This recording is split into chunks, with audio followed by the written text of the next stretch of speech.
Nandito po si tatay guys, no? Meron po siyang ipaabot sa atua.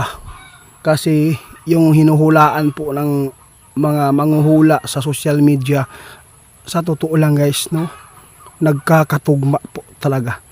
Ang hindi pa nangyari yung World War III. Pero nahulaan na po ito ng mga ano natin. Pero nais ko lang malaman at ipaabot sa inyo at malaman natin kay tatay ngayon kasi paabot po daw nila tungkol po sa nag-uumpisang girian po ngayon sa ibang bansa noon. Nag-umpisa na naghulugan po ng misil hanggang ngayon hindi pa natapos yung gira. Tay, unsa man gyud ato ang maipaabot karon sa mga tao nga maipit karon sa kaguluhan sa ibang bansa? Alam mo ba tay kung ano po talaga yung mabuting gawin ngayon po sa mga tao nga naiipit, lalo na po yung mga Pilipino doon sa ibang bansa ngayon?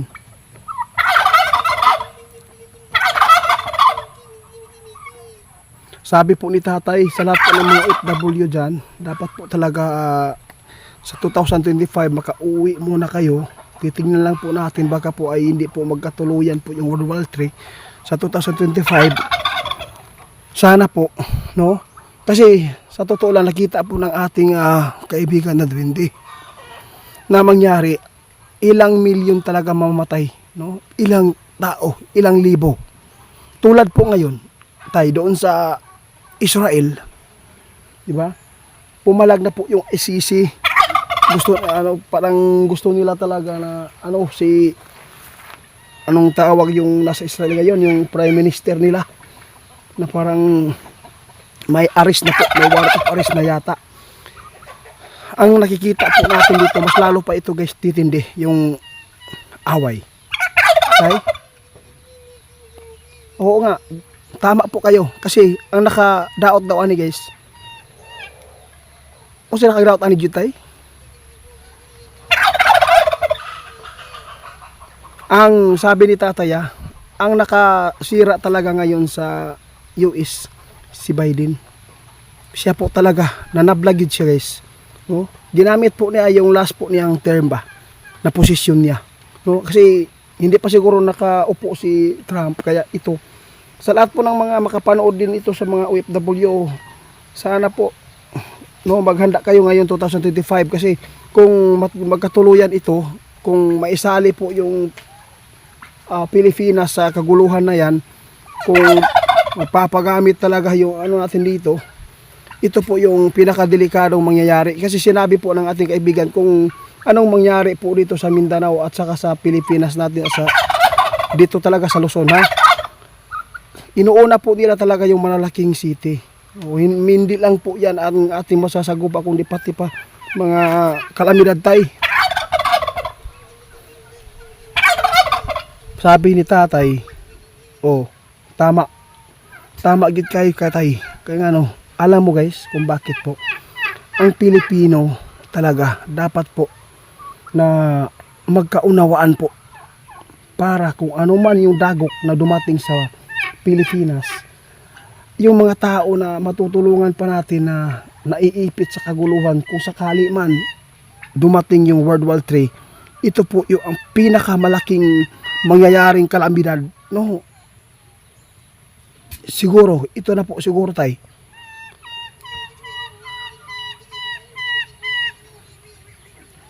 Diyos ko. Ito ang sinasabi ni tatay ngayon.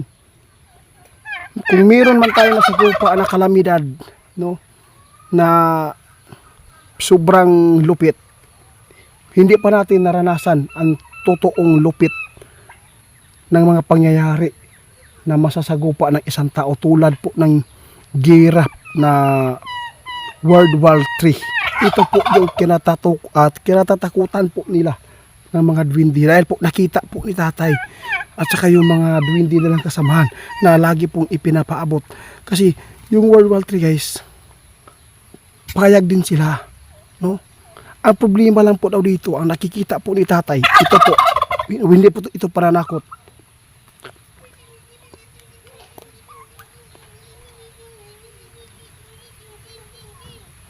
Ito guys, ito ang mangyayari sa atin. kung pananglitan, kung mahawakan yung bansa natin at doon sa ibang bansa, pag nahawakan po ng mga anti-Kristo guys, ito ang mangyayaring pinakamalupit na mga trahedya na mangyayari sa buhay natin. Kaawawa po yung mga bata.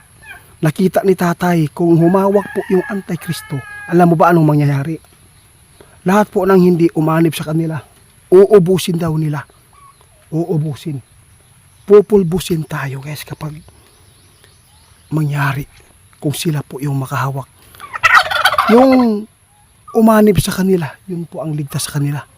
Pero kung manalig tayo, hindi pa rin sila, no? Hindi pa rin nila tayo makukuha. Tay, maraming salamat sa inyong informasyon palagi.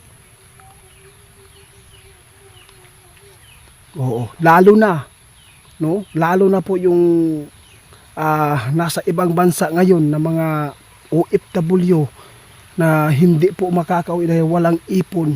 Kaya mintras karon, kung naapa mo'y trabaho diha, mag-ipon muna kayo ha, para sakali meron kayong magagamit sa tuwing saan po kayo pupunta, kasi yung pira ngayon magagamit pa yan eh.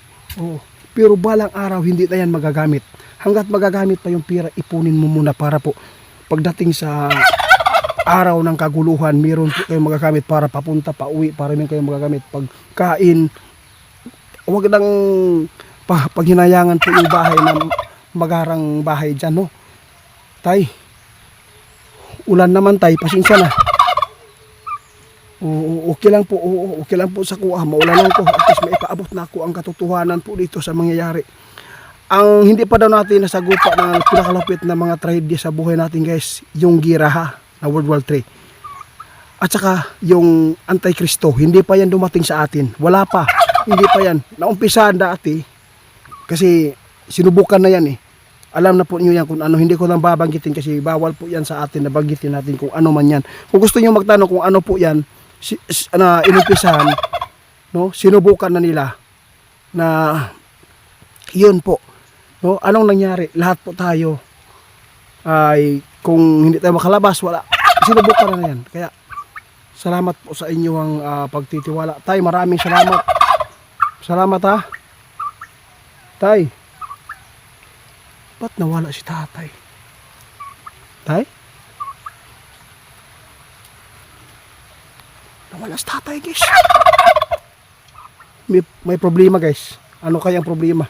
Kapag ganito guys, pag nawala po bigla yung mga kaibigan po ating diwindi na kausap pa natin, may ipinapaabot po na hindi maganda para dito sa atin. Ito po yung mga sign nila na binibigay po sa atin ngayon. Kapag bigla silang umaalis, meron yan, tinatawag po sila ng kanilang hari para makipag-usap si hari doon sa mga diwindi na nakakausap po natin kasi wala na po sila. Tay, may problema talaga guys. Abangan po natin guys ha. Ano kaya ito?